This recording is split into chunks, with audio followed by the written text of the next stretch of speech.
Hello guys, what's up? Chef James here. How's everything? I'm here in my humble abode, my awesome one-bedroom basement castle. That's right, ladies. Don't be jealous. Anyhow, we're gonna do a little bit of cooking tonight, a little instructional type stuff. So yeah, I'm gonna do a Parmesan-crusted fish, and yeah, and so let's get it going. So just hang in there and stay tuned and follow along, and we're gonna have some fun. Simple dish, really good dish. It's really good with whitefish, cod, tilapia, which I'm gonna use tonight actually. So yeah, let's have some fun and just hang in there and let's get to it. All right, cool. Okay, so we're gonna get started. So basically, what I'm gonna do here is I got my mise en place for the most part. I kind of got everything in place. So what I'm doing here is not rocket science. So don't mind my little scary kitchen. Got some dishes I got to be cleaning up here. It's embarrassing, right?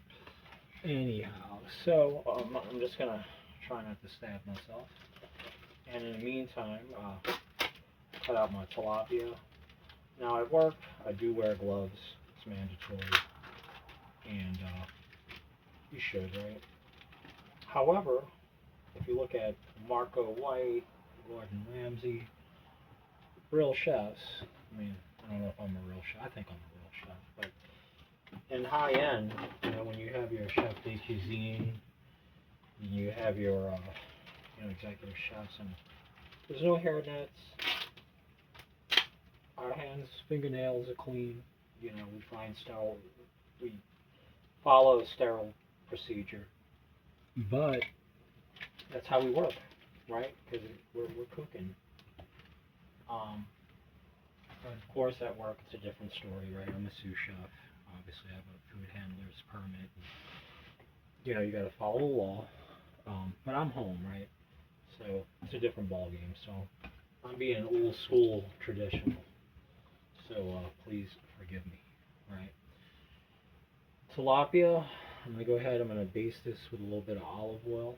Um, Kind of do it on a flat pan if you want, or you can just kind of rub it in.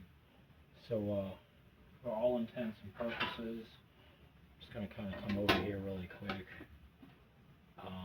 Again, this isn't really too complicated. It's an easy enough recipe. So hopefully I'm not insulting anybody's intelligence by making you think that I'm showing you some great, amazing feat of magic or whatnot. But in fact, that's the idea. It's a very good dish as a main entree. It's a great poultry, but it's super fast and easy to make, right? Um, Anybody can be a chef. Anybody can be anything. But even those who aren't culinary inclined could easily do this. Maybe you got a date coming over, or especially for you bachelors out there that just want to go to the gym and be a bro like me, so I'm not making fun.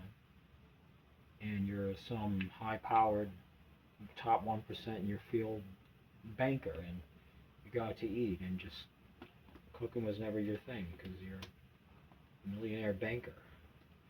So again, I'm not here to take anything from anybody, but not everybody really just gets into cooking, but sometimes they kind of have to. Oh, hey, I met this good-looking guy for you bachelorettes out there, you bros. Hey, when my mom's coming over, whatever the case may be.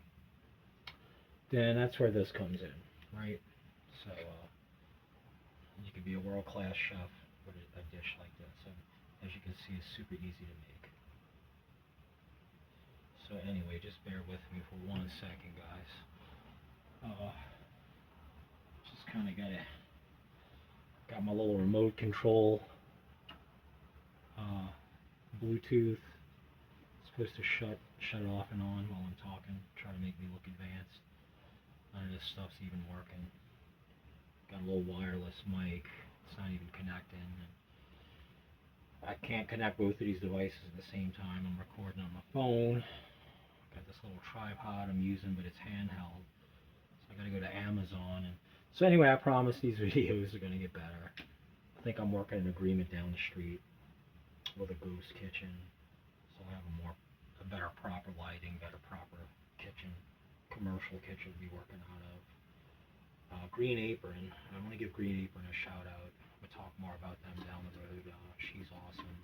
They do culinary cooking classes for kids, and it's really awesome. I get to see the kids when I go to the bodega next door. Literally 2 blocks down the street from the house here, Bay Parkway here in Brooklyn, Bensonhurst. And anyhow, yeah. So we're in just talks that we're going to do YouTube tutorials like this in the same kitchen when they're not having classes for the kids, which I 100% support. My 15-year-old daughter is a freshman, and the high school kids coming in, it's great for them. Positive things, right? Shout out to my daughter, Chloe. Chloe, I love you. When you're watching this on YouTube, you can make this for Dad and come bring me some. Anyway, so basic base here with olive oil, right? And you could use whatever. I got a little Filippo Berrio, 100% olive oil, really good brand, cheap. Relatively speaking, I mean, olive oil tends to be more expensive, but I think that was like a 500 milliliter bottle, 300 milliliter bottle. It's like $7, so pretty good deal, right? Now what we're going to do is season the fish. So kind of what I like to do is use a little bit of Creole seasoning. Now you can make Creole seasoning from scratch, several different ingredients: thyme, salt, pepper. Stuff like that. I could do a little video tutorial soon where I want to just, because I like to cook raw, right? Like if you're a real chef, this is kind of a no-no, right? You make everything from scratch from raw ingredients. So I'm going to do a little how to make your own Creole seasoning soon. Salt, pepper, thyme, yeah, stuff like that. It's really easy to make. It's about like 7 different ingredients. You can throw in however much you want to make, a tablespoon. But for now, I already got some Creole seasoning here on hand. So I'm just going to give it a little light dab. And not too crazy. Okay, so we're just going to flip them over like that. Whoops. And we're just going to come again. Let's go ahead and flip this over. Again, I'm just going to give it a little light toss. Alright, and I like to use a third ingredient. I can't even speak tonight, I'm so tired. I was at the gym earlier, so I'm kind of out of it. Third ingredient, I'm going to put some lemon pepper on that, so just bear with me. Okay, so lemon pepper. Okay, and also what I'm going to do is, so I'm going to switch gears here a little bit. And rather than lemon pepper, so I have seafood seasoning, Red Lobster's brand, and this is fantastic. Again, but these are all things that you can make from scratch, right? So again, we'll have a separate video on fish seasoning at home, salt, pepper, thyme, lemon zest, black pepper. Well, I said that, yeah. I prefer whole black pepper corn, and then from there you can go ahead and ground up those whole peppercorns. Or if not, you can just throw in some butcher block or coarse ground black pepper. So there we go. Right, fish is seasoned, so that's going to be ready to go. So again, this case olive oil. Okay, so now we're going to go ahead and place the fish over here on top of the stove. I'm going to preheat that stove soon as well, and shortly. And so this is our panko breadcrumbs we're going to be using for that fish. Okay, so getting back to the task at hand. So now we're just going to do a quick seasoning, right? Which is going to be, we're going to start with a plate with some cheese. If you have fresh parsley, you can roll those leaves up and do a nice chiffonade cut on those. I don't have any fresh parsley on hand. When kind of spoiled. We have all that in my kitchen at work. Again, I apologize. I don't mean for you guys to be talking to a torso. Anyway, the interim, I do have some chopped parsley flakes here, so that'll be a nice substitute. So we're gonna have maybe like a quarter cup. You know, you can kind of eyeball that as you go. About a quarter cup. But we're gonna throw in some grated Parmesan, parsley flakes, a little bit of salt, and some paprika. Now the paprika, we'll give it like a. If you just throw paprika on the steak, for example, with some steakhouse seasoning, I like to grill a lot at my former job. That's all I did was grilled all day. 24-ounce porterhouse, 10-ounce fillet, 16-ounce sirloin, 22-ounce ribeye. That was like our four specials for the most part. Paprika will give it like a slight smoky taste to it. So, you know, it's great on meats and sausages, especially if you like to grill. And cooking, especially in something like this, in poultry, really the other seasonings being that you give it like a 1-to-1 even blend ratio. You know, in this case, a tablespoon parsley, tablespoon of paprika, tablespoon of salt. You won't even taste the paprika. So the main really idea for this is the paprika is going to give it that nice color. So the paprika, in this case, will really be there for the coloring, and that's just a main technique in kitchens with chefs, a lot, especially with fish and chicken, mainly with fish. It's really for coloring. So with that being said, let's get the ball rolling. All right. So I'm gonna set my plate up over here. I got everything I need. So we're gonna get the ball rolling. All right.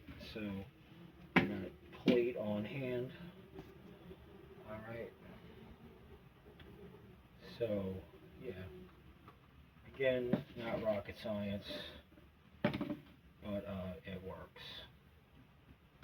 And it's effective, and it's just a great little dish, right? So, you know, I just got Urban Meadow. You know, Urban Meadow is a good company. They're a super regional distributor. You'll see them a lot in your, up here in Brooklyn, you know, ShopRite, as well as Target. In this case, I stopped off at Universal Foods on the N train, right next to the N train, 4 blocks from my house here. Because it was convenient. I know I was going to do this video for you guys. So I got all of this actually over at Universal Food. Shout out to them. Andy got married a couple years ago. His dad is a great guy. He owns it. They have 3 or 4 Universals. One over on Liberty. I don't know if they own those as well, or you know how that works. But anyway, they own this one here in my neighborhood. I knew that for sure. And they're wonderful people. Done. So thank you guys for hooking me up tonight so I could do this video for everybody. Parsley. I gotta pick up more parsley. Look, I'm just about out. So anyway, I'm gonna throw in those parsley flakes. And I'm out of parsley, so now when I go to the store tomorrow, I know what I need to buy. I'm gonna throw that in there, right? Let me kind of get this angle down a little bit more. So yeah, now I'm gonna have paprika. Let's get that paprika in there. So I'm kind of eyeballing it. I've been doing this long enough. I mean, I don't say that in a conceited way, but you know, I got like a little cheap Betty Crocker measuring cup. You feel like you want to be more precise about it. You know, some people are like that. I'm like that too, especially with cakes and confectionery. But you know, when I'm doing saute, I kind of eye it up and just bam. With all due respect to Chef Emerald Lagasse, bam, right? You just kind of eyeball it, but roughly about a tablespoon, right? So I got about a quarter cup of cheese, about a tablespoon of parsley, tablespoon of paprika, and then we're going to go ahead and throw in our salt, about a tablespoon of salt. And salt you obviously always want to be careful with, because it's just easy to over salt stuff. And if you do that, it'll just ruin the whole dish. We don't need that.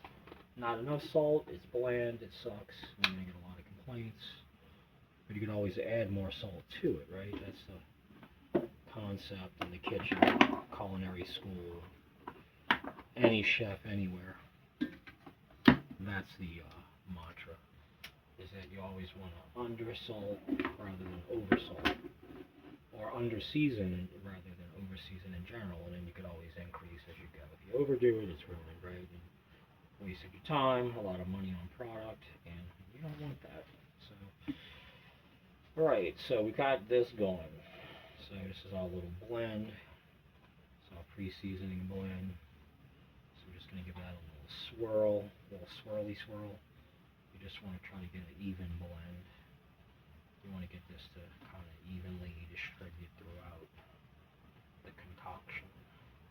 So where you just have a nice even blend there. So this way it'll all mix in nicely. So, right.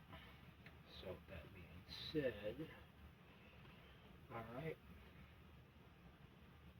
Alright, so this is our seasoning. This is going to be our seasoning mix. Now what we're going to get over to next is our breadcrumbs. So just bear with me, alright? Alright, so now a lot of times this would suffice for your Parmesan-Crusted Tilapia.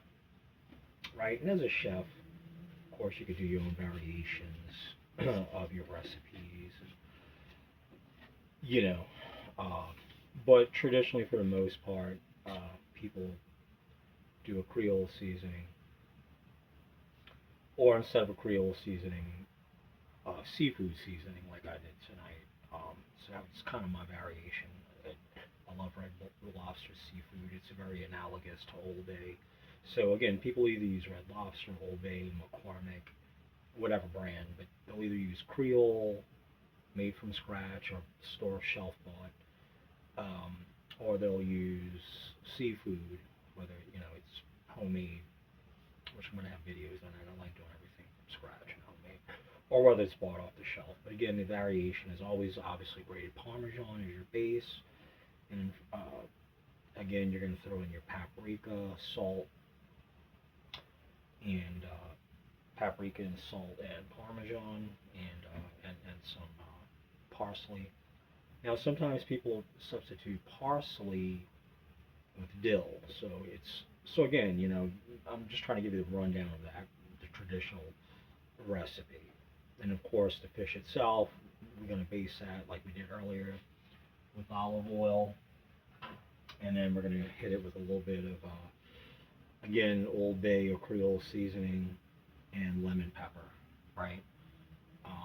So your two variations are either Creole or seafood seasoning. That's like the two variations.